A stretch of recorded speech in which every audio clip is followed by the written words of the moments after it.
चोर समाउने होइन, नेताको खुट्टा समाउने। खबरदार खबरदार खबरदार, रोक्ने यिनीहरूलाई यसपालि। अनि त रविन्द्र मिश्र हुन्छस् भनेर डिटर्मिनेसन कफन बाँधेर आएको छौँ, कफन बाँधेर टाउकोमा कफन बाँधेर आएको छौँ, मर्न पनि नडराउने गरी। मलाई आउँछ आउँदैन डोन्ट वरी। यति विद्वान विश्लेषकहरू हुन्छ नि, यिनीहरूलाई राजनीति नै आउँदैन भनेर, आउनेले गरेको राजनीतिबाट खुसी भएको भए तपाईँ हामी अहिले यहाँसम्म हुनु पर्थ्यो। छोडेर काम सारा एक काममा रोजिरहेछु, यो देशमा म एक मानिस खोजिरहेछु होइन, भइरहेछु। कहाँ खोज्ने अब?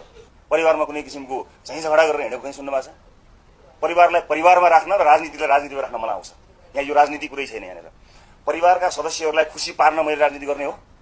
उहाँहरूलाई हराउनुपर्छ, एक एक ठुलो नेता हार्नुपर्छ है। हेर्नुहोस् है, एक एकजना म निकम्मा हुन सकुला, जुत्ताको माला लगाइदिनुहोस्, कालो मुसो दलिदिनुहोस्, जे मन लाग्छ गरिदिनुहोस्। निकम्मा भन्दा निकम्मा, काम नलाग्ने मान्छे, यो बरु टिभीमै ठिक्यो भन्नुहोस्, नो प्रब्लम। तर एक एक यो देश चलाइसकेको, मन्त्रीमण्डल हाँकिसकेको, सरकार चलाइसकेको, पटक पटक चलाएको मान्छे फेरि मन्त्री प्रधानमन्त्री बन्नलाई मिलिरहेछन्। चोर समाउन विचार चाहिन्छ। राजनीति जानेर अनि सिकेर भएर उहाँहरू जस्तो भ्रष्ट भएर एक दुईवटा मेडिकल कलेज खोज्छु, एक दुईजना कार्यकर्ता पोस्छु भनेर अनि जानेर सिकेर आउनु म 10 वर्ष लगाएर हुँदैन। मलाई चोर समाउन राजनीति जान्नुपर्छ भन्ने लागेको छैन। भोटै दिएको छैन मान्छेले। महान पार्टी माको मागर हान पार्टी मात्र सुरु भइसक्यो, हान भइसक्यो। हामीलाई जति मूल्य बढाइदिए पनि हुने रे, हामीमाथि नियम कानुन जे लाग्दिए पनि हुने रे, 4 जना मिलेर जस्तो विधेयक बनाइदिए पनि हुने रे। प्रहरीको आइजी हुनलाई चोर समाउने होइन, नेताको खुट्टा समाउने। मलाई के थाहा छैन भन्ने जानिएरै म राजनीतिमा आएको। कसको ताकत छ? ल जतिसुकै विरोध गर्नेको ताकत देखाउनुहोस्, ताकत देखाउनुहोस्। सीसी क्यामेराको त्यो फुटेज, सीसी क्यामेराको फुटेज निकाल्न सक्दैन। कुन दुनियाँमा हुनुहुन्छ? कुन दुनियाँमा न एम अधिकारी पत्ता लाग्छ न डिलिट भएको त्यो पत्ता लाग्छ। कसै तपाईँ हामी दर्शक मुख्य दर्शक सोसियल मिडियामा गाली गर्ने, यस्तै हो भने गाली गर्ने, बस्ने, भात खाने, सुत्ने, उठ्ने, भात खाने, सुत्ने, उठ्ने। यही नेताहरूले हामीलाई सिकाएको होइन, अन्यायको विरुद्ध बोल्नुहोस् भनेर सिकाएको नि। अन्यायको विरुद्ध बोल्दा जेल गयो नि। ल अन्याय हो हामी बोल्यौँ।